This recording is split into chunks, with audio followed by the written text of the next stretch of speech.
우리가 이제 이 시간 이전에 우리 유초등부 예배를 드립니다. 유초등부 예배를 드리면서 매주 한 구절씩 성경 암송을 하는데 참 아이들은 대단한 것 같아요. 암송 구절을 물론 일주일간의 시간이 있지만 참 잘 외웁니다.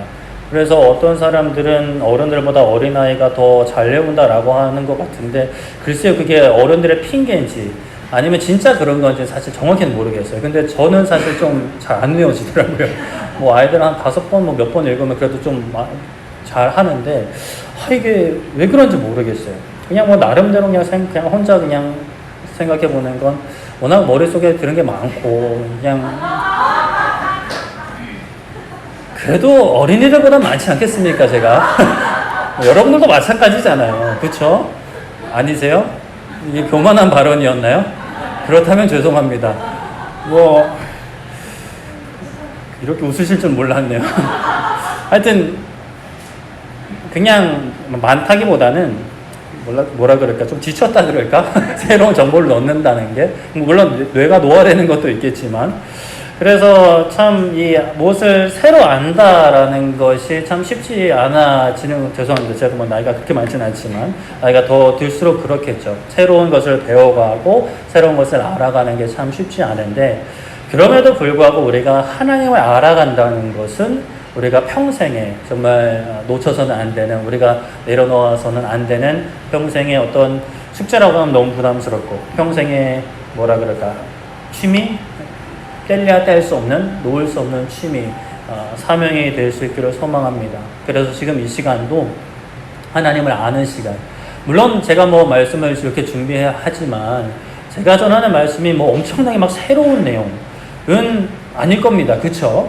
그러나 그럼에도 불구하고 우리가 아는 내용을 듣는다 하더라도 그것을 통해 내가 하나님에 대해서 다시 한번 듣게 되고, 또 잠깐 놓치고 있었던 부분들을 알게 되고, 또 살아오면서 충돌되던 부분들이 있잖아요. 하나님은 뭐 사랑이시다. 그런데 내 인생은 왜 이러지? 라는 어떤 삶의 고민들이 있을 수 있는데, 그러한 어떤 모든 고민들이 이러한 예배를 통해 새로운 지식을 안다라기보다는 이미 알고 있는 지식일 수 있지만 그 하나님 자체를 알아가는 그 시간이 되기를 바라고, 그 시간이 정말 세상에 어떠한 지식을 아는 것보다 기쁘고 즐거운, 감사가 넘치는 시간이 되기를 소망합니다. 우리가 저번 주 말씀 잠깐 짚어보면 다윗이 예루살렘을 함락하고 이제 수도를 옮기며 이스라엘의 기틀을 잡아가자 이웃나라 블레셋이 공격을 해오죠. 그때 다윗은 전투에 앞서서 하나님께 물었습니다. 하나님 어떻게 할까요? 하나님이 오케이 하셨습니다. 그래서 공격해서 쫓아냈는데 블레셋 사람들이 자신들의 우상을 놓고 갔죠. 그래서 그것을 다윗이 어떻게 했느냐? 불에 태워 없애버렸습니다. 우상엔 그냥 뭐 나무 조각일 수 있지만 중요한 승리의 전리품이 될 수 있었지만, 다윗은 그러나 그것을 뭐 전리품으로 취하지 않고 하나님의 말씀을 우선하여 그것을 없애버립니다. 과거에 블레셋 사람들이 하나님의 언약궤를 손에 넣어서 자신들의 신 앞에 갖다 놓은 것처럼, 또 사울과 그의 군대가 아말렉 왕과 짐승을 다 진멸하지 않은 것처럼 눈에 보이는 어떤 결과물, 전리품들을 얻는 것보다 하나님의 말씀에 순종하는 것이 우선이었습니다. 그리고 그는 다시 한번 겸손히 하나님의 뜻을 구했죠. 이미 한번 승리한 상대이지만 자만하지 않았습니다. 하나님께서는 그런 다윗에게 내가 너에 앞서갈 거야, 내가 너 앞서갈 거야, 너보다 먼저 갈 거야, 내 뒤 따라오면 돼 라고 해주셨어요. 그렇게 이제 다윗은 하나님께 매 순간순간 물으면서 하나님의 주권, 하나님의 왕권, 하나님의 주인 되심, 대장 되심을 인정하는 삶의 모습을 보여주었죠. 우리가 지난 한 주간 잠깐 생각해 봤으면 좋겠습니다. 하나님의 주권, 하나님의 왕권, 이 시간뿐만이 아니라 진짜 하나님이 안 계신 것만 같은 그런 상황 속에서도 우리의 직장과 뭐 또 이 대한민국 사회, 또 뭐 친구 관계, 가족 관계에서 하나님의 질서는 전혀 상관없는 것 같은 그런 질서가 넘치는 그런 상황 가운데에서도 하나님이 주인이십니다, 하나님이 왕이십니다 라는 고백을 했는지, 아니면 하기는 하지만 너무 그게 힘들고 실제적으로 좀 뭐라 그럴까요, 나에게 다가오는 어떤 공격들, 유혹들, 또 눈앞에 아른거리는 어떤 손해들, 이런 것 때문에 마음이 너무 힘들지는 않으셨는지, 또는 빼앗기진 않으셨는지, 그럼 아예 뭐 생각도 안 하고 그냥 이제 사셨는지, 맨 후자는 아니기를 바라지만, 그렇다 하더라도 다시 한번 우리가 말씀으로 새 힘을 얻고 다시 하나님의 왕권을 고백하는 우리의 삶이 되기를 소망합니다.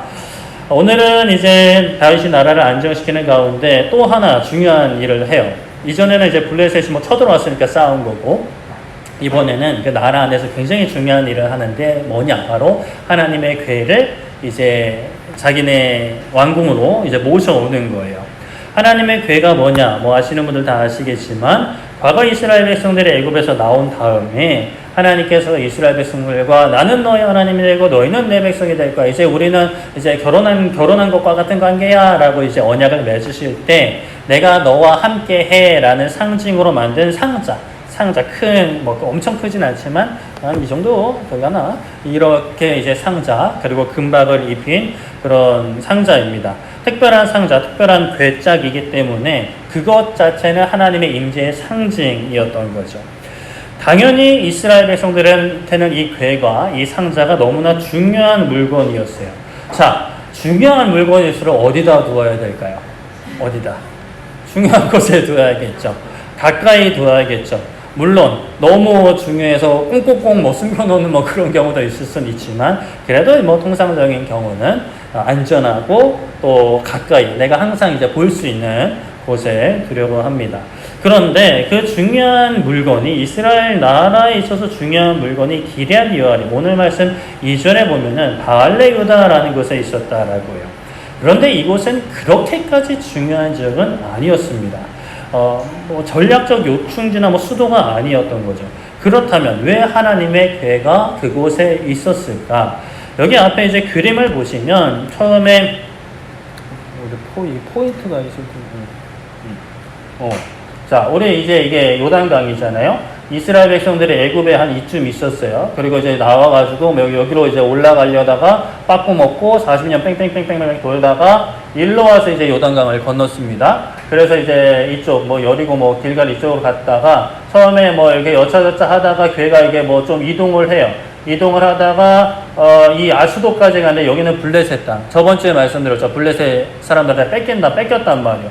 뺏겼는데 여기서 그냥 여기 여기서 이제 완전히 그냥 하나님의 궤가 있는 곳에 그 블레셋 우상들 막 작살나고 막 거기 막 전염병 퍼지고 막 그래가지고 막 도시 막 이동하다가 결국에는 이제 넘어오는데 베세메스로 넘어오고 이제 기럇 여아림으로 이동을 해요. 그래서 법궤가 이제 다윗 때까지 기럇 여아림 때가 있는데, 자, 이 상황을 좀 설명을 드리면, 이제 블레셋 사람들이 이제 궤를 취해가지고 그것을 이제 신전에 갖다 놨는데 신전 박살나고 우상 박살나고 전염병 퍼지고, 그래가지고 이게 안 되겠다 한 5개씩 다 박살나고 나니까 이거 우리가 가지고 있어서 뭐하냐, 이것 때문에 우리 다 죽게 생겼는데 빨리 이스라엘 돌려보내자라고 하는데, 그런데 그냥 돌려보내긴 좀 뭐해요. 이게 우리가 경험한 재앙이 이 궤, 그러니까 이스라엘의 하나님 때문이지 아니면 우연, 그냥 우리가 재수가 그냥 죽을 만큼 없어가지고 그랬는지를 확인해 보기 위해서 확인 절차를 거치는데 어떻게 하느냐. 사무엘상 6장 7절에 그러므로 새 수레를 하나 만들고 멍에를 메어보지 아니한 젖나는 소 2마리를 끌어다가 소의 수레를 메우고 그 송아지들은 떼어서 집으로 돌려보내고 라고 합니다. 자, 일단은 하나님이란 존재가 있고 우리를 이렇게 벌한 것을 전제하고 나서 죄송하다라는 이 예물을 준비를 해요. 속건제를 준비를 하고 새로운 수레, 그냥 새거, 누구도 이제 쓰지 않는 새거를 만들고, 이거는 나름대로 예의를 갖추는 거겠죠. 그리고 나서 이 나름대로 이제 장치를 하는데 뭐냐, 젖나는 소, 암소를 2마리, 그런데 송아지들이 붙어있는 소, 그러니까 소와 송아지를 떼어 놓는 거예요. 젖을 먹어야 되는 어미소와 애기소를 떼어 놓는 거죠. 그리고 그 어미소는 한 번도 멍에를 메어보지 않았어요. 그러니까 어색한 거예요. 어색하면은 애가 어떻게 하겠어요? 딱 메어주면 척척척 하고 척척척 막 걸어가겠어요? 막 이렇게 난리를 치겠죠. 그리고 특히나 애기 송아지가 막 울어대면은 그 어미소가 가만히 있겠어요. 막 사람 다 들이받고 막 그냥 애기 송아지 하러 갈 텐데, 그런데 이렇게 하고 이스라엘 땅으로 이 소가 좌로나 우로나 치우치지 않고 고지곧대로 가면, 그러면 이거는 있을 수가 없는 일이다. 자연 세계, 자연 법칙, 그 자연 질서에서 있을 수 없는 일이니까 이것은 특별한 그 이스라엘의 하나님의 여호와라는 존재가 우리 블레셋에 개입을 한 거다. 이거는 저 하나님 때문이다라고 우리가 생각하면 되겠다. 근데 아니면 그냥 우리가 재수 없었던 거다라고 생각을 하자라고 해요. 그랬더니 어떻게 됐어요? 어미소가 좌우로 치우치지 않고 이스라엘을 곧장 갑니다. 곧장 가서 이제 이스라엘 진영의 사람들이 그것을 보고 와 이렇게 하나님의 괴다라고 하면서 막 좋아해요. 그 가장 먼저 도착한 도시가 어디냐? 바로 아까 지도에 나온 이 벳세메스라는 도시인 거예요. 그런데 벳세메스 사람들이 큰 실수를 합니다. 뭐냐? 사무엘상 6장 19절에 벳세메스 사람들이 여호와의 궤를 들여다본 까닭에 그들을 치사 바로 치고 5만 70명을 죽이신지라. 여호와께서 백성을 쳐서 크게 사륙하셨으므로 백성이 슬피 울었더라 라고 말씀합니다. 벳세메스 사람들이 하나님의 궤를 들여다봤다라고 해요. 근데 이게 뚜껑을 진짜 열어봤는지 아니면 그냥 막 좀 요상하게 봤는지 사실 그 원어에 보면 정확치는 않은데 아마 열어보지 않았을까 싶어요. 아무튼 그들의 한 행동이 하나님께서 보시기에 진노하실 만한 행동이었어요. 하나님께서 정해 놓으신 그런 율법을 심각하게 어기는 행동이었던 거죠. 그래서 5만 70명, 어떤 번역에서 이제 5만 70명이라고 있고 어떤 번역에서 70명이라고 나와 있는데, 그래서 학자들은 뭐 이거를 여차저차 해가지고 1000명마다 뭐 5명씩, 뭐 70명, 뭐 이렇게 막 뭐 표현하기도 하는데, 한 성읍에 5만 70명이 살 정도면 성읍이 너무 크기 때문에 그렇지 않았을 것 같고 이제 좀 다르게 표현을 한 것 같아요. 그냥 근데 70명이라고 해도 사실 적은 수가 아니죠. 하나님의 궤를 들여다봤다라고 해서 벳세메스 사람들 70명이 죽는 사건이 일어나요. 그래서 벳세메스 사람들이 이제 어떻게 하느냐, 슬피 울었다라고 하는데 거기서 멈추지 않고, 이게 여러분도 어떨 것 같아요? 하여튼 예를 들어서 우리가 저 제습기를 샀어요. 제습기를 샀는데 제습기 때문에 막 사람이 막 10명 죽어 나갔어요. 이러면 이거 제습기를 그냥 둘 거예요? 안 둘 거예요? 안 두겠죠. 근데 또 하나님의 궤니까 이거 뽀사버릴 수는 없고, 그래서 이거는 우리 동네에 두면 안 되겠다. 그래서 기럇 여아린 사람들을 불러요. 기럇 여아린 사람들이 어떤 사람들이냐, 그 동네가 어떤 동네냐, 이 동네는 기브온 족속들을 살고 있던 동네인데, 기브온 족속은 누구냐?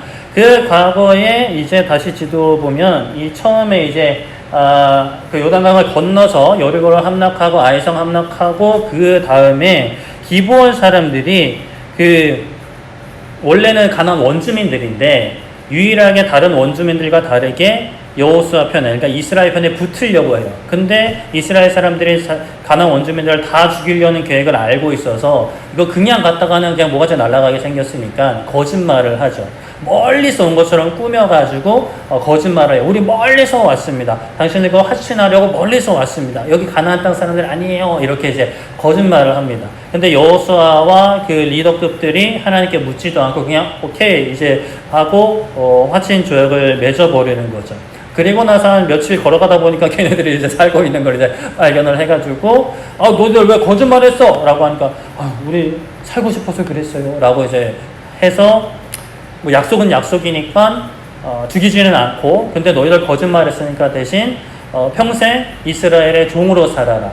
하나님의 성전을 관리하는 종으로 살아라. 라고 한 족속이 기브온 족속. 그리고 그 기브온 족속이 살고 있던 동네 중에 하나가 기럇 여아림이라는 동네인 거예요. 그래서 벳세메스 사람들이 자기네 사람들을 막 70명 또는 5만 70명 죽어 나가니까 그 사람들을 부른 거죠. 그러니까 성전 관리하는 종 같은 사람들, 야 이거 너네가 가져가 라고 하는 거예요. 그래서 기럇 여아림 사람들은 순종하는 입장이니까 하나님의 궤를 가지고 나아가서 아비나답이라는 사람 집에 이제 보관을 이제 하게 되는데, 그렇게 20년이 흘러버린 거예요. 그렇게 이제 사후열 시기는 다 지나고 다윗이 왕이 되고 이제 그 궤를 기럇 여아림에 있던 궤를 이제 예루살렘으로 이제 가져오고자 하는 거죠. 다윗이 이전에 하나님의 궤와 관련된 사건들을 몰랐을 것이라고 생각하기는 좀 어려워요. 블레셋 블레셋의 괴를 빼앗긴 일, 그리고 블레셋에 일어난 일, 베스메스 사람들이 죽은 거, 그리고 아비나답 집에 보관하고 있던 것을 이제 다 알았을 것이라고 보는데, 그렇게 이제 다윗은 모든 사람들을 데리고 바알레 유다, 기럇 여아림, 같은 동네로 봅니다. 바알레 유다 기럇 여아림으로 가서 하나님의 궤를 메어오려고 해요. 그런데 그것이 진짜 메어오는 게 아니라 다윗도 새 수레를 가지고 가서 궤를 이제 모셔오려고 합니다. 그래서 모셔서 나와요.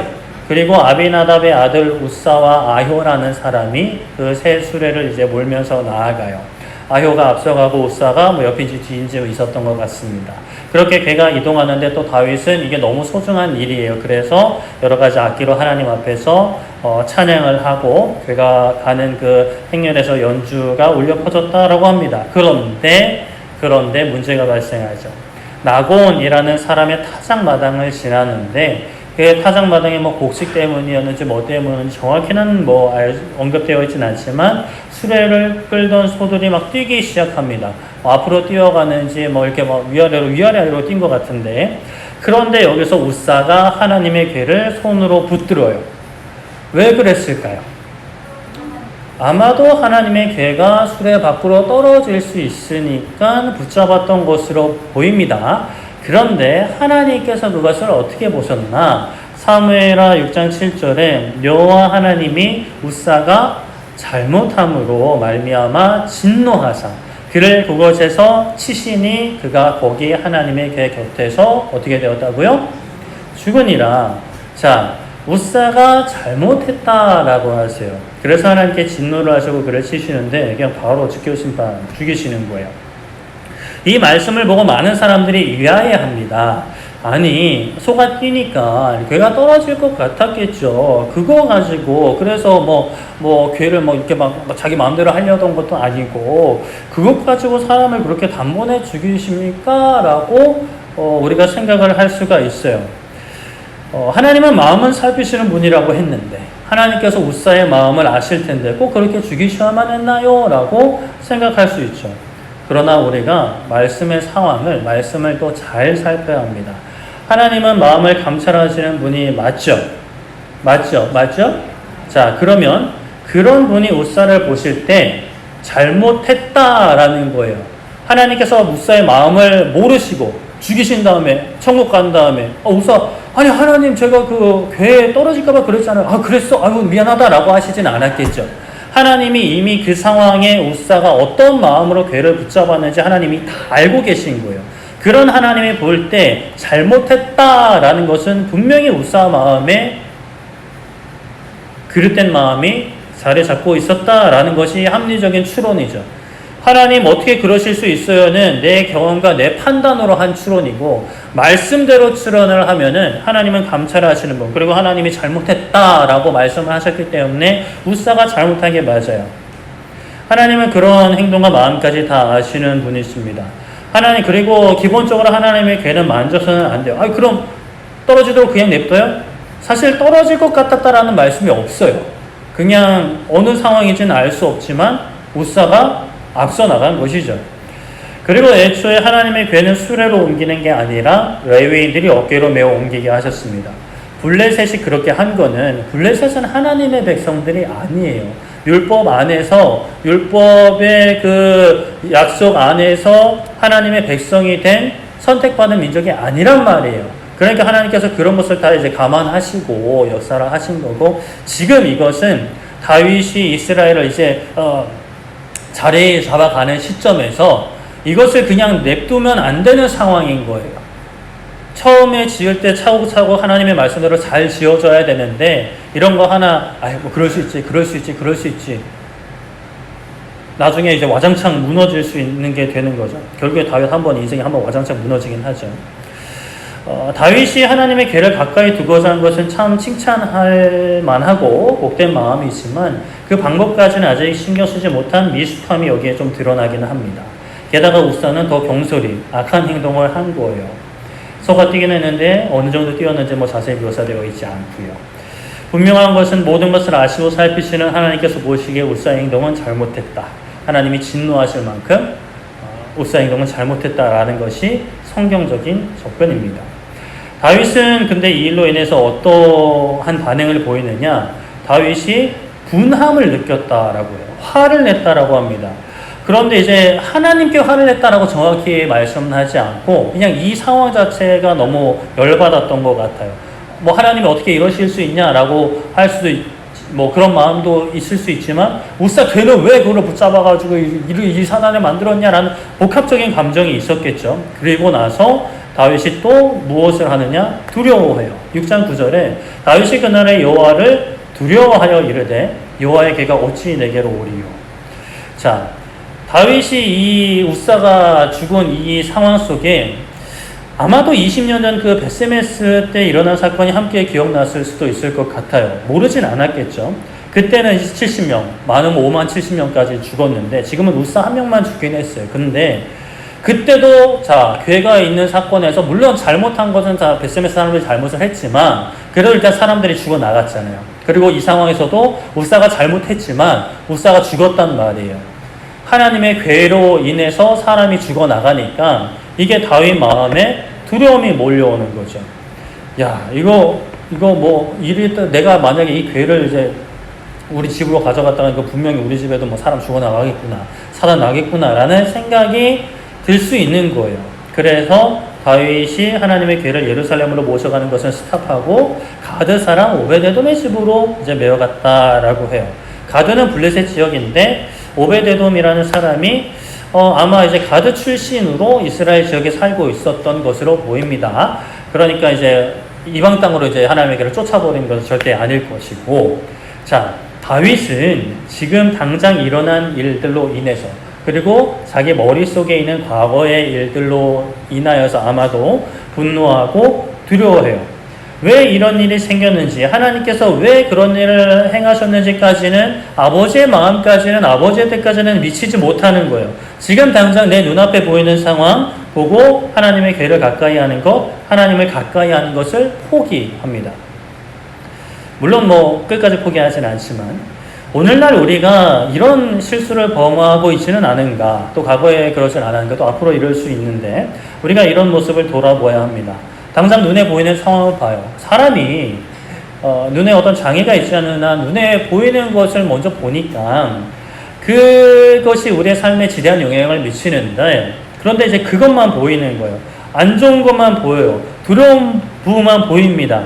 하나님의 놀라운 은혜, 다윗의 인생에 하나님께서 베풀어 주셨던 그 은혜와 놀라운 능력들은 이제 잠깐 잊어버리고 지금 당장 하나님의 괴 때문에 사람이 죽어나간 것과 또 좀 더 나아가면 베세메스 때 막 사람이 죽었던 것들, 그것이 다윗을 지배하는 거예요. 그러니까 두려운 거죠. 그래서 하나님을 온전히 내 삶의 주인으로 모시는 것, 하나님의 법궤를 내 집으로 모시는 것을 포기하는 거예요. 하나님 앞에 온전히 나아가는 것, 하나님 앞에 온전히 속하는 것을 이제 두려워하는 거죠. 우리도 그럴 수 있어요. 눈에 보이는 두려운 부분이 너무 크게 느껴지니까, 그게 전부인 것처럼 느껴지니까 내가 하나님을 온전히 내 삶에 모시는 것, 내가 하나님의 왕권, 하나님의 주권을 나의 삶 가운데 고백하는 것이 이제 두려운 거예요. 걱정이 앞서는 거예요. 이랬다가는 야, 이거 잃게 되면 어떡하지? 나 죽게 되면 어떡하지? 손해보면 어떡하지? 라고 두려움이 생기는 거죠. 그래서 마태복음 11장 28절에 수고하고 무거운 짐진 자들아 다 내게로 오라, 내가 너희를 쉬게 하리라 라고 말씀을 하시죠. 우리가 이 땅에서 수고하고 무거운 짐을 지고 가는데 예수님께서 오라 하세요. 쉬게 하신다 하세요. 근데 사람들이 가는 분들도 계시지만 안 가요. 잘 안 가요. 맡기지를 못해요. 수고하고 무거운 짐들을 다 맡기어야 하는데, 맡기고 홀가분하게 기뻐하고 감사해야 되는데 맡기지를 못해요. 쉬게 하신다라는 이 말씀이 너무 좋은 말씀인 건 알겠어요. 이거 앞뒤 문맥도 사실 모르고 이것이 어떤 의미인지도 사실 모르고 그냥 약간 어설프게 듣고, 야, 이거 너무 좋은 말씀이다. 쉬게 하신다니까.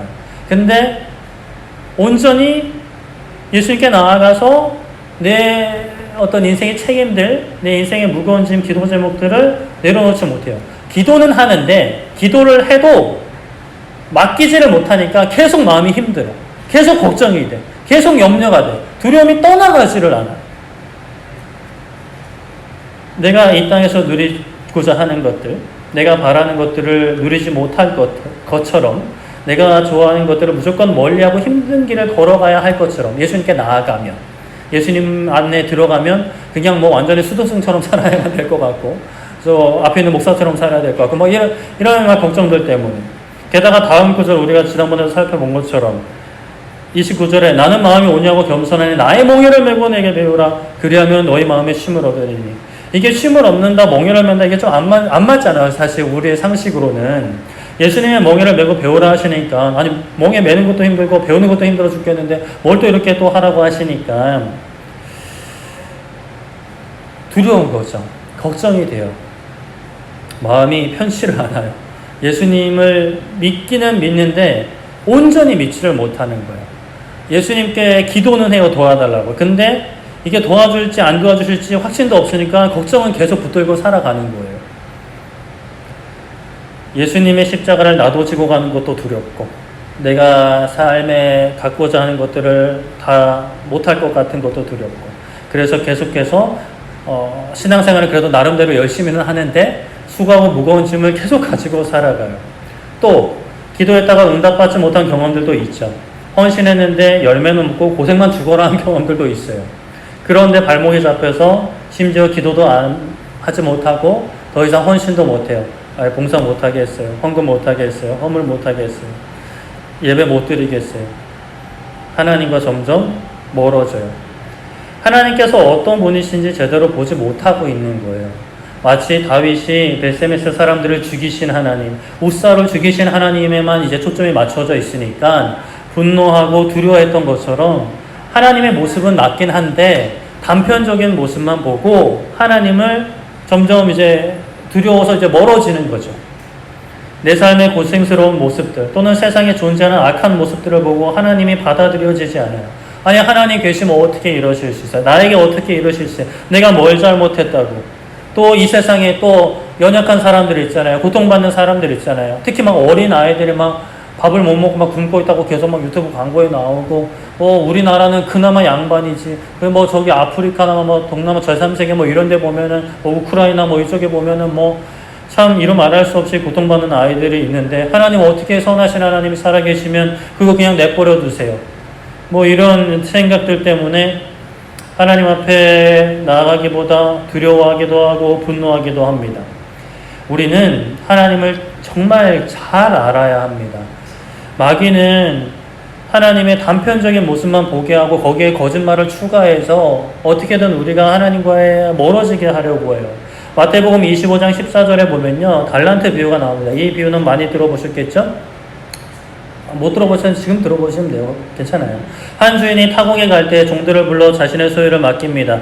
주인이 종들을 보고 각 재능대로 한 사람에게는 금 5달란트, 다른 한 사람에게는 뭐 2달란트, 다른 한 사람에게는 1달란트 줍니다. 1달란트는 시대마다 좀 무게가 다른데 한 약 20kg, 34kg 이 정도 돼요.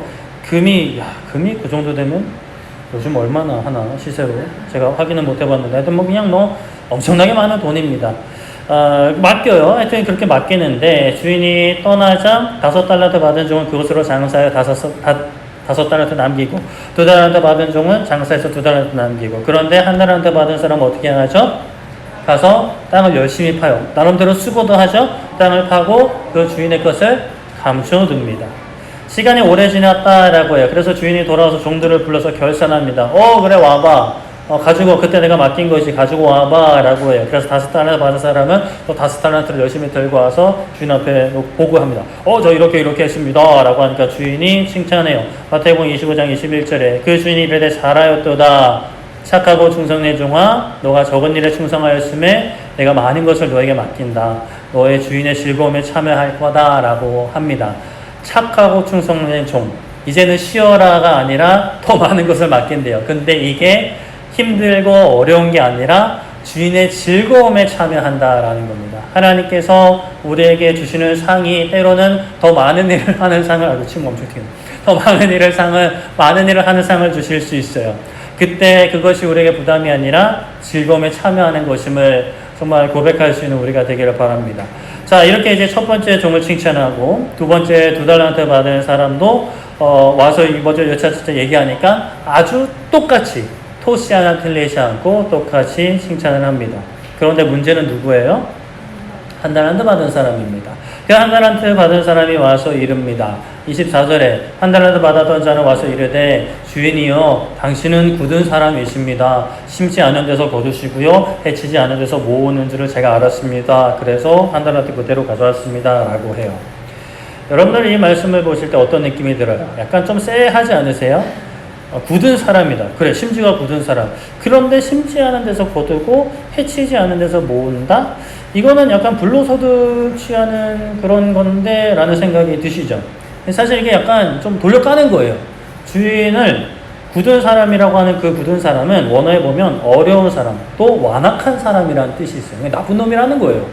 심지 않은 데서 거둔다, 해치지 않은 데서 모은다. 그냥 지는 땀 안 흘리고 불로소득을 취한다 라는 거죠. 뉘앙스에 따라서는 당신은 불로소득을 탐하는 게으르고 악한 사람입니다 라고 이렇게 주인한테 이야기를 하는 거예요. 아무리 좋게 생각해도요, 주인이 너무 무서워서 이 돈을 잃을까봐 그냥 그대로 가져왔다라는 말밖에 되지 않아요. 주인이 어떻게 반응하죠? 그 종을 향해서 악하고 게으른 종, 아까는 착하고 충성된 종이라고 했다면 완전 반대죠. 악하고 게으른 종아 라고 하면서 어떻게 이야기하느냐, 너의 말이 맞다고 해보자. 자, 내가 심지 않은 데서 거두고 뭐 해치지 않은 데서 뭐 노력하지 않은 데서 거두는 줄을 너가 알았으면, 그 말이 사실이라면, 너가 그렇게 알고 있었다면 최소한 너는 돈놀이하는 사람, 이자 놀이하는 사람한테 맡겨서 은행에라도 나서 그 몇 푼 안 되는 이자라도 100원, 200원이든 몇 푼 안 되는 이자라도 나한테 가져왔을 거야. 그런데 너는 악하기만 한 게 아니라 게으르기까지 해 라고 하는 거죠. 주인이 질책하는 것은 단순히 돈을 많이 남겨오지 않아서 그런 것도 있을 수 있지만, 주인이 질책하는 것은 종의 이율배반적인 모습이에요. 결과도 결과였지만 말과 행동이 다른 종의 모습을 질책하는 거예요. 네가 나를 그런 사람인 줄 알았더라면 그렇게 행동했을 텐데 너는 그렇게 말하면서 그렇게 행동하지도 않았어. 너가 너의 행동과 너의 말이 다르다라는 것을 너가 지금 증명하고 있는 거야 라고 질책을 하고 있는 거죠. 그 종은 주인을 왜곡되게 알고 있기도 했죠. 주인은 종의 능력을 살피고 종에게 더 큰 즐거움을 주고자 하는 마음이 있었어요. 그러나 종은 그 주인을 왜곡되게 알고 있었고, 심지어 자신이 알고 있는 대로 행동하지도 않은 거죠. 주인의 진면목, 그 마음, 본 마음을 보지 못했고 그릇된 행동을 한 거예요. 다윗이 하나님께서 우사를 죽이시자 분노하고 두려워해서 괴를 자신에게 가져오기를 멈추었던 것처럼 한 달란트 받은 종은 그렇게 행동을 한 거예요. 우리가 하나님을 어떻게 알고 있는가 생각을 해봐야 합니다. 하나님은 이 세상을 만드시고 모든 역사를 주관하시고 나를 사랑하시고 나를 구원하시고 나의 삶의 왕이 되시는 분을 고백하시지요? 네, 아멘입니다. 이 내용을 그래도 이 자리에 계신 분들 많이 들어보셨을 텐데, 그러면 우리는 항상 이 질문을 참 때로는 무겁게 할 필요가 있어요. 그러면 나는 이 알고 있는 대로 살아가고 있는가? 하나님은 이 세상 만드시는 분으로, 모든 역사를 주관하시는 분으로, 나의 모든 삶의 영역에 나의 모든 삶을 다스리시는 분으로 알고 믿고 신뢰하며 경배하고 하나님 말씀에 순종하고 있는가? 하나님을 예배하고 있는가? 나를 분명 사랑하시고 나를 구원하셨다 했는데, 나는 그 구원의 기쁨과 그 사랑을, 그 평안함을 매일의 삶 가운데 누리고 있는가? 아니면 내 기도에 응답하지 않으시고 역사하시지 않으시는 하나님 때문에 세상 가운데 분노하고, 또는 하나님께서 나도 벌하실까 두려워서 하나님을 믿기는 하지만 알기는 알겠지만 최대한 멀리하고 간격을 두고 대면대면하게 살고 있지는 않으시오. 하나님께서 마지막 날에 우리에게 분명히 말씀하실 거예요. 내가 너에게 맡긴 것, 너에게 준 것을 가져와 봐라 하실 거예요. 그때 우리 뭐라고 할 수 있을까요? 전 특별히 받은 게 없는데요, 하나님. 저에게 특별히 해주신 거 없잖아요, 하나님. 저 사람은 엄청 많이 주시고 저는 이만큼 뭐라도 주셨어요, 하나님? 라고 말할 수 있을까요? 물론 우리가 이 땅에서 그런 생각이 들 수 있죠. 같은 그리스도인들 안에서도 돈을 엄청 많이 버신 분들도 있고, 막 유명세를 얻은 분들도 있고, 막 얼굴도 막 잘생기고 이쁜 분들이 있고, 권력을 주고 흔드는 분들도 있고, 막 어떤 분들 음악적인 재능이 막 뛰어난 분들도 있어요. 그런 분들과 비교해서 나는, 뭐 그렇게 뭐 특별한 게 없는 것 같고, 그냥 뭐 너무 평범, 아니면 그 이하 뭐 이런 것 같고. 그래서 하나님한테 그대로 말하면 하나님이 뭐라고 하실까요? 하나님, 아시잖아요. 저는 뭐 그냥 대한민국 사회에서 평범한 소시민으로 살았고, 특별한 능력도 없고요. 잘난 사람 많지만 저는 참 그랬잖아요, 하나님. 그래서 뭐 소소하게 섬기다 왔어요. 라고 이야기하면 하나님이 이렇게 말씀하실 것 같아요. 무슨 소리냐? 내가 너에게 준 가장 귀한 거 그거 어디 갔니? 라고 하실 것 같습니다. 에베소서 1장 13절에 그 안에서 다 같이 읽어볼까요? 시작. 그 안에서 너희도 진리의 말씀 곧 너희의 구원의 복음을 듣고 그 안에서 또한 믿어 약속의 성령으로 인치심을 받았으니 라고 말씀을 해요. 그 안에서 너희도 진리의 말씀 곧 구원의 복음을 들었다는 게 뭐예요? 받았다라는 거예요. 듣고 한 귀로 나가지 않는 이상 내 안에 진리의 말씀이 있는 거죠. 구원의 복음이 있고요. 또 그 복음 안에서 우리가 예수님을 믿어서 성령으로 인치심을 받았다. 그냥 도장 쾅 받았다라는 거예요. 너 내 거라는 도장을 받았다라는 거예요. 하나님이 물으시겠죠. 그거 어디 있니? 진리의 말씀 어디 있니? 구원의 복음 어디 있니? 성령의 인치심 어디 있니? 어디더라? 우리에게 주신 모든 그리스도인들에게 공평하게 주신 예수 그리스도의 복음, 구원의 기쁜 소식, 죄로부터의 자유, 모든 것을 합력하여 선을 이루시는 하나님 안에서의 평안함, 그거 어딨니라고 물으실 거예요. 그거 얼마나 누렸니? 그거 얼마나 간직하며 살았니? 얼마나 사용했니? 그거 어디더라? 여기 있네요. 먼지 다 막 묻어가지고 막. 그때 누군가는 하나님 그쵸 그거 저 받은 거 있어요. 저 그거 엄청 잘 써먹었어요. 잘 누렸어요. 그리고 저만 누린 게 아니라요. 정말 가족들한테도 전하고요. 친척들한테 전하고요. 친구들한테도 또 막 때대로 막 선교지도 나가고요. 하여튼 뭐 농어촌도 가고요. 열심히 전했어요 하나님 라고 할 사람들이 있을 것이고, 또 어떤 사람들은 맞다 그 있었죠. 그쵸 맞죠. 저한테 주셨어요. 맞아요. 근데 어디 있더라? 이러고 이제 막 주머니 막 터는데 막 모래만 나오고 막 이러면 누가 착하고 충성된 종이라고 칭찬받고 누가 악하고 게으른 종이라고 질책을 받을까요? 빌립보서 1장 27절에 이렇게 말씀합니다. 오직 너희는 그리스도의 복음에 합당하게 어떻게 하라고요? 생활하라. 이는 내가 너희에게 가보나 떠나 있으나 너희가 한 마음으로 서서 한 뜻으로 복음의 신앙을 위하여 협력하는 것과, 자 복음에 합당하게 생활하라 하세요. 뭐 다양한 모습들이 있지만 빌립보서 1장 이 말씀에만 보면 한 마음으로 복음의 신앙을 위해 협력하는 것이라고 할 수 있을 것 같습니다. 예수 그리스도를 믿는 믿음으로 하나 되는 거예요. 우리가 이 시간 이렇게 함께 예배드리는 것도 하나 되는 것입니다. 너무 귀한 거예요. 너무 시무룩하게 앉아 계실 필요 없어요. 이것만으로도 사실 너무나 귀한 것이고, 또 우리가 함께 교제하고 섬기는 것도 하나 되는 것이고, 또 뭐 이번 네팔 단기 선교를 앞두고 뭐 직접 가는 것도, 뭐 아까 뭐 광고 시간에도 말씀드렸지만 직접 가는 것도 그렇고, 기도로 함께 하는 것도 그렇고, 뭐 헌금이든 헌물이든 함께 하는 모든 것이 하나 되는 거죠. 하나님께서 우리를 부르신 그 복음에 합당하게 우리의 삶을 드리는 것이에요. 바라고 소망하고 기도하기는 우리 모두 정말 하나님께 착하고 충성된 종이라고 칭찬받는 주의 백성들이 되기를 소망하고 축복합니다. 우리 모두에게 있습니다. 물론 세상에서는 뭐 돈 많은 사람, 적은 사람, 뭐 음악적 재능 있는 사람, 없는 사람, 잘생긴 사람, 좀 아닌 사람이 있을 수 있죠. 당연히 있습니다. 그러나 항상 말씀드리는 것은 그 무엇보다 큰 예수 그리스도의 생명이, 그 모든 것으로도 살 수 없는 예수 그리스도의 생명이 우리에게 있어요. 그게 가장 크잖아요. 그렇죠? 아니에요? 맞아요? 아멘이죠? 큽니다. 그렇다면 이제 우리가 이걸 알았으니까 이 아는 것대로 살아가면 되는 거예요.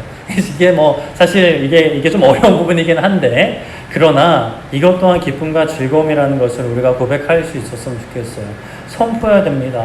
마귀는요 이게 힘든 거라고 계속 거짓말 하는 거예요. 안대로 사는 거, 예수님을 믿는 그 복음에 합당하게 생활하는 게 힘들고 어려운 거라고 계속 이야기합니다. 물론 그런 부분도 있어요. 그러나 우리가 이 땅에서도 우리가 원하는 것 중에 힘 안 드는 거 있을까요? 취미는 뭐 돈 버는 거는 뭐 마냥 뭐 쉬운 게 있어요. 물론 쉽게 하시는 분들도 계시겠지만 어떤 취미들은 막 뭐 등산 같은 거 이런 막 더운 날 산에 올라가시는 분들 계시다요. 그게 너무 좋으니까 막 땀 삐질삐질 흘려가면서 심지어 뭐 이렇게 생명을 잃으시는 분들도 있어요. 날씨 너무 더워가지고. 근데 그게 너무 즐거우니까 그렇게 올라가잖아요. 우리가 예수 그리스도의 참된 그 복음이 우리가 맛을 보게 되면 사실 그것 때문에 우리가 뭐 내려놓아야 되는 것들 있을 수 있는데 심지어 생명을 내려놓는다 해도 예수 그리스도의 생명이 나한테 있는데 뭐 괜찮은 거예요. 기쁜 거예요. 우리에게 참된 자유가 있습니다. 자유. 그 어느 자유민주주의 국가에서도 다 줄 수 없는 참된 자유가 예수님 안에 있어요. 영원한 하나님 나라를 보는 믿음의 눈이 우리에게 있습니다. 이것들을 누려야 돼요. 머리로만 알고 세상은 힘들게 수고하고 무거운 짐 지고 살아가는 게 아니라 복음의 그 능력을 힘입고 살아가야 하고 살 수 있어요. 그리고 나만 하는 게 아니라 전하는 거죠. 하나님을 향한 불신이나 의심, 두려움 얼른 던져버리고 하나님이 누구신지 똑바로 믿음의 눈을 들어봐야 됩니다. 우리를 향해 어떤 은혜와 사랑을 베푸셨는지, 어떤 희생으로 우리에게 새 생명을 주셨는지 봐야 되는 거죠. 그리고 그것을 우리가 누리면서 전해야 됩니다. 데살로니가전서 2장 4절에 오직 하나님께 옳게 여기심을 입어 복음을 위탁받았으니 우리가 이와 같이 말하면 사람을 기쁘게 하려 함이 아니요 오직 우리의 마음을 감찰하시는 하나님을 어떻게 해요? 기쁘시게 하려 합니다. 복음을 위탁받았대요. 우리가 받았어요. 맡겨주셨어요. 그러면 그것을 잘 관리하고 누려야 돼요. 우리가 아무것도 누리지 않고 그대로 있다가 돌려드리는 게 아니라 마음껏 누리라고 우리에게 주셨어요. 사람을 기쁘게 함이 아니죠. 물론 복음대로 살다 보면 같이 복음대로 살아가는 사람들은 그것만으로도 기쁩니다. 그런데 이제 하나님을 기쁘시게 하는 것이 이제 우선인 거죠. 우리에게 복음이 허락되었습니다. 그 복음을 가진 우리는 사람도 물론 기쁘게 하지만 덕을 끼치지만 하나님 안에서 하나님을 기쁘시게 서로를 기쁘게 하는 거예요. 우사처럼 하나님을 화나게 하고 다윗처럼 그 상황만 지금 메어가지고 분노하고 두려워하는 게 아니라 믿음의 눈을 들어 두려움과 분노가 몰려오더라도 믿음의 눈을 들어 다윗이 그 지난 세월 하나님이 어떻게 인도하셨고 자기를 정말 그 볼품없는 인생을 왕으로 어떻게 인도하셨는지를 믿음의 눈으로 바라보며 이게 전부가 아니지. 분명 하나님의 뜻이 있었을 거야. 하나님께서 보시기에 이게 분명히 엄청나게 잘못했으니까 우사를 죽이신 거야 하는 믿음의 고백으로 넘어가야 되는 거죠. 예수님 분명히 오십니다. 생각하지 못한 때 오세요. 참 세상 돌아가는 거 보면 사실 뭐 이번 주에 오셔도 이상하지 않을 세상인 것 같은데 그때에 참 부끄러워서 숨는 것 가져와봐 라고 하실 때 막 주머니 막 뒤지면서 없는 거 아는데도 막 그냥 계속 막 뒤지는 그런 모습이 아니라 하나님 여기 있어요 라고 이렇게 내놓을 수 있는 그리고 막 그거 막 손 흔들면서 예수님 저 여기 있어요 라고 주님을 맞이할 수 있는 우리 모두 되게 소망하고 축복합니다. 말씀을 정리하겠습니다. 다윗이 하나님의 궤를 옮겨오다가 우사가 죽어요. 우사가 죽을 잘못을 한 것이 맞는데 다윗은 분노하고 두려워합니다. 사실 우리 모두가 이런 상황이면 이렇지 않을까 생각은 됩니다. 과거에 벳세메스에서 죽은 70명, 5만 70명이 생각났을 수도 있죠. 하나님은 죽이셨어요. 그러나 하나님은 죽이기만 하는 분은 절대 아니죠. 분명 잘못한 것에 대해서는 진노하시고 또 엄청난 벌을 내리기도 하시지만 우리를 대신해서 그 모든 벌을 받으신 분이 바로 하나님, 그리고 그 하나님의 뜻에 순종하신 예수님, 그리고 그 예수님의 약속대로 이 땅에 오셔서 우리와 어디를 가든지 함께 하시는 성령님이 살아계시다라는 것을 우리가 알고 있어요. 그렇죠? 이미 알고 있어요. 모르셨다면 알면 돼요. 계속 알아가면 돼요. 그리고 우리는 안대로 행해야만 합니다. 이게 무거운 짐이 아니라 정말 참된 기쁨, 참된 만족, 참된 행복. 알고 있는 대로 행하지 않으면 악하고 게으른 종이 됩니다. 하나님을 바로 알고 믿는 대로 살아서 정말 세상 수고하고 무거운 짐을 맡겨드리고 그 책임을 맡겨드리고 우리가 열심히 살아가지만 하나님께서 인도하신 대로 살아가지만 책임은 다 하나님께 맡겨드리고 내 생각대로 안 돼? 아이 짜증나가 아니라 하나님이 이렇게 하실 거야 라고 고백할 수 있는. 물론 저도 부족한 부분이 많아요.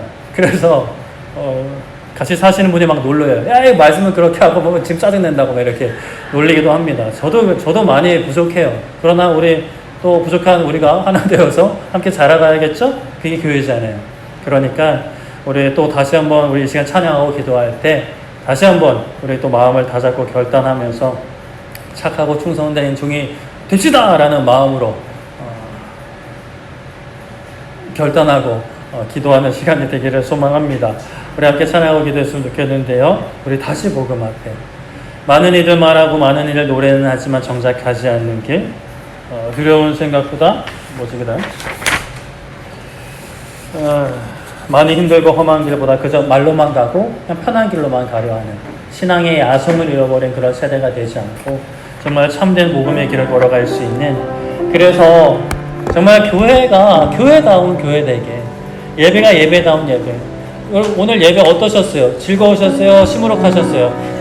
시무룩하신 분들 제법 많이 계신 것 같아요. 근데 예배 원래 그러면 안 되는 거거든요.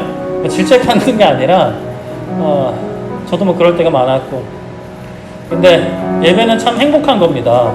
행복해야 돼요. 행복할 수 있어요. 예수님 안에 있으면요. 우리 모두 그렇게 되기를 소망합니다. 우리 함께 찬양하고 기도하겠습니다.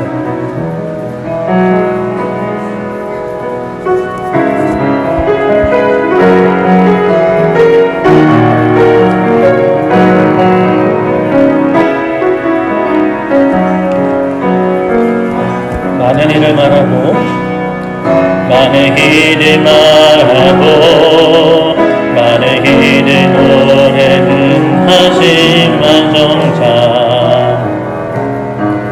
가지 않는 길, 두려운 생각보다 많이 힘들고 험한 길로 남겨서 말로만 가려기에 점점 멀어져만 가네. 내게 생각스러웠던 그 길 점점 희어나려 하네. 내게 사랑 주었던 그 길 다시 보기 앞에 내 영혼 성에 주님 만나 그때 나 다시 돌아가 주님께 예배 드리며 다시 십자가의 길 다시 복음 앞에 다시 복음 앞에 내 영혼 성에 주님 만나 그때 나 다시 돌아가 주님께 예배 드리며 다시 십자가의 길 거듭이 교회를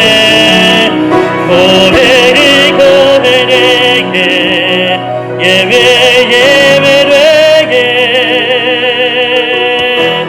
은혜 사용하소서. 신천한 능해라 오늘 희망으로 은혜 사용하소서. 교회를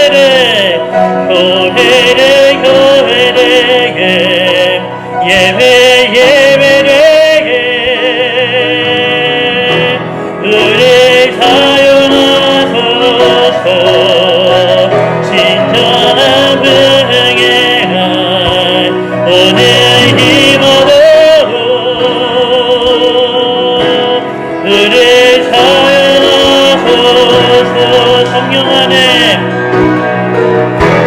성령 안에 예배하리라. 자유의 마음으로 살아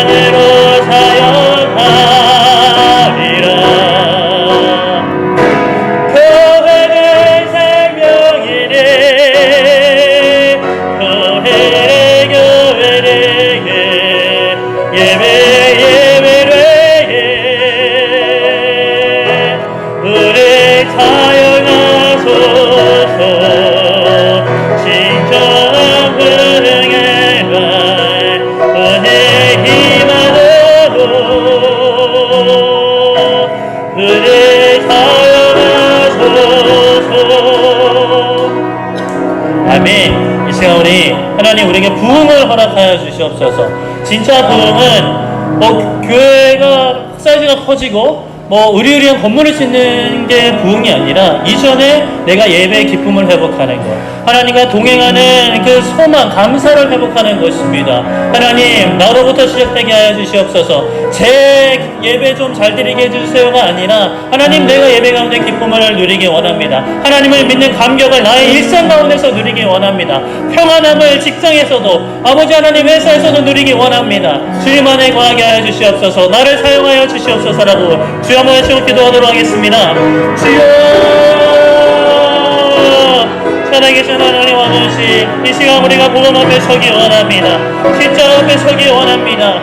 자기 부인하고 험한 십자가 붙드는 인생길이지만 복음과 함께 고난도 많지만 그러한 고난 가운데서도 빼앗길 수 없는 기쁨과 감사가 우리 가운데 있어야 될 줄 믿습니다.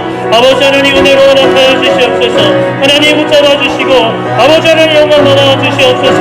하나님 우리 가운데 참된 부흥을 허락하여 주시옵소서. 아버지 하나님 예배 처소를 옮기기 전에 우리 마음 가운데 예배의 기쁨과 감격이 회복되게 하여 주시고 하나님과 동행하는 이 아버지 기쁨이 아버지 있게 하여 주시옵소서. 어디를 가든 무엇을 하든지 하나님께 영광을 돌리고 기쁨의 찬양으로 하나님께 영광을 돌리고 평안함으로 하나님과 동행하는 그 참된 복을 누리게 하여 주시옵소서. 아버지 대한민국 경제가 힘들고 아버지 사용업 소상공인들 너무나 어려운 상황에 있습니다. 많은 회사들이 아버지를 어려워하고 건설업계는 줄도산을 하고 있는 아버지 오늘날 대한민국입니다. 아버지 하나님 이 대한민국 가운데 우리가 살아갑니다. 아버지 하나님 이 가운데 주님과 동행하게 하여 주시고 주님을 신뢰함으로 우리에게 허락하신 길을 걷게 하여 주시옵소서. 아버지 하나님께서 허락하신 길이 아니면 얼른 다른 길로 가게 하시며 하나님께서 허락하신 길이라면 생명을 잃더라도 아버지 이 길을 지키는 우리의 삶이 되게 하여 주시옵소서. 예배를 은혜 사용하소서. 진정한 응애한 오늘 힘으로 은혜 사용하소서.